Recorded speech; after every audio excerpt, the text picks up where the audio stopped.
And I know our host won't mind my pointing out that America invented the chip. Morris Charing was a pioneer in the era of graduating from MIT and getting his start at Texas Instruments. Federal investment helped reduce the cost of those chips, creating a market and an entire industry that America led. Over 30 years ago, America had more than 30% of the global chip production. Then something happened. American manufacturing, the backbone of our economy, began to get hollowed out.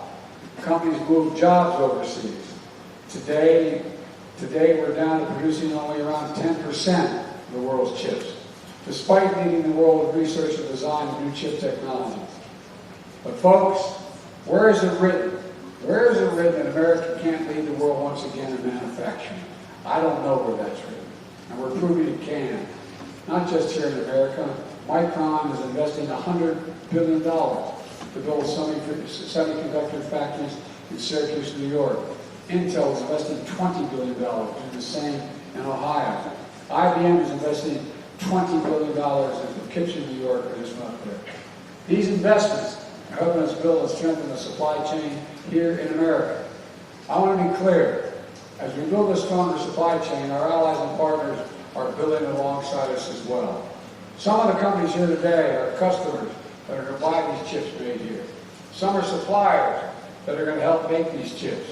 They all depend on a strong supply chain. That's why we're doing what we're doing here in Arizona matters across the country and around the world. Folks, as we see here in Phoenix, the United States is a top destination for companies across the globe looking to make investments because we have a world-class, highly skilled, committed workforce, union labor. And more than 3,000 union workers, most highly trained and best in the world, are helping build this fab. The second fab we built with union labor as well. And we're working with companies, community colleges, technical schools, universities, union-led apprentice programs and training programs. I've had a conversation with the Business Roundtable, all the major chambers of commerce. The reason why business should be hiring union folks, if you don't mind my saying, is simple. They're the best in the world. They're the single greatest technicians in the world. They're the best laborers in the world. And you build the best products. But you don't just decide you want to be a pipe fitter or electrician like most people think. It takes 4 or 5 years of hard work as an apprentice. It's like going to college. You're the best trained workers in the world, and Wall Street didn't build this country, although there were a lot of good folks there. The middle class built the country, and unions built the middle class. As I said, they're making a once-in-a-generation investments in our nation's roads, bridges, railroads, ports, airports, lead-free water systems, high-speed internet. The biggest investment in American infrastructure since Eisenhower's interstate highway system.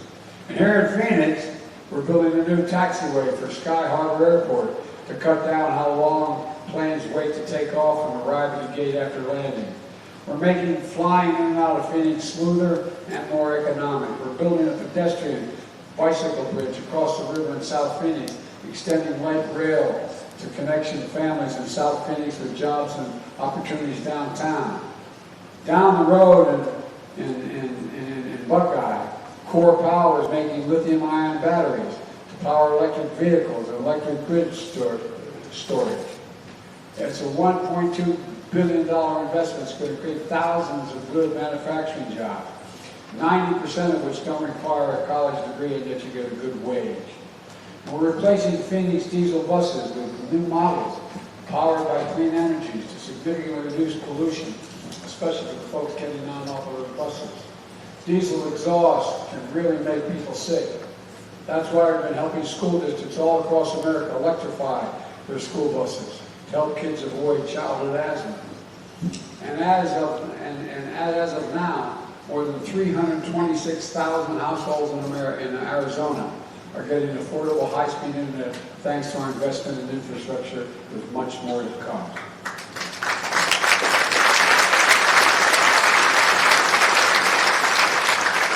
In Arizona, to see the big picture, in your hometowns, cranes going up, shovels in the ground, workers with hard hats. I want you to feel the way I feel. Pride. Pride. We can do, what we can do together is just anything, virtually anything. Folks, here's the bottom line. Our approach to building the economy in the future is from the bottom up and middle out. And it's working. We've added jobs every single month of my presidency, 10.5 million new jobs, 750,000 of them manufacturing jobs. Exports are up, which means we're making things here in America and shipping the products overseas, rather than shipping the jobs overseas to make things overseas and bring them back home. And we have much more to do. All this is why the economy grew 2.9% last quarter. Now inflation, the grocery store is coming down. Prices of things like clothing, television, appliances are going down. And it's good news for the holiday season. Gas prices have fallen below the levels they are before Putin's invasion of Ukraine. It's going to take time to get inflation back to normal levels as we keep our job market resilient. We can see setbacks along the way, to state the obvious. But we're laser focused on this. And all the hard work is making a real difference for people, including folks right here in Arizona. Like Patricia McKinley, who owns her own small trucking business here in Phoenix. She has 5 employees. The pandemic hit her company hard. But these new infrastructure projects for Arizona mean more work for her and her team, a chance to grow her business, to secure her business. And Paul Sorosa, who grew up picking seasonal produce here in Arizona, his parents believed in education. So Paul went to college and studied business. He launched a cleaning business.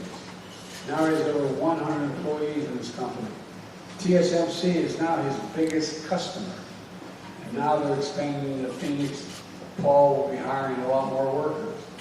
These are countless stories like these across the country where people are benefiting from what y'all are doing. People working hard every day, never giving up, seizing every opportunity they can to get ahead. That's who this is about. Folks like Patricia and Paul, and they're why I'm unapologetic about fighting for American workers and getting the economy to work for working people. Let me close with this. It's been a rough few years for hard-working Americans, for businesses as well. A lot of families things are still pretty rough. But there are bright spots where America is reasserting itself, and the innovation and manufacturing boom here in Arizona is one of those places. I asked the leaders of companies like TSMC this question. When the United States decides to invest considerable resources in new industry that we need to build up, does that encourage business or to get them in the game, or does it discourage them? The answer is it encourages them. Federal investment attracts private sector investment, creates jobs in industry, and demonstrates we're all in this together. And that's what today's about. I've never been more optimistic, and I mean this, I've been around a long while. See. But I've never been more optimistic about America's future. I really mean that. Never. We're building a better America. We just have to keep going. And I know we can. We're proving it's never, ever, ever, ever been a good bet to bet against America. Ever, ever, ever. So, just have to remember who we are. We're the United States of America, and there is virtually nothing beyond our capacity if we work together. Not a single thing. So let's go keep this moving. God bless you all, and may God protect our troops. Thank you very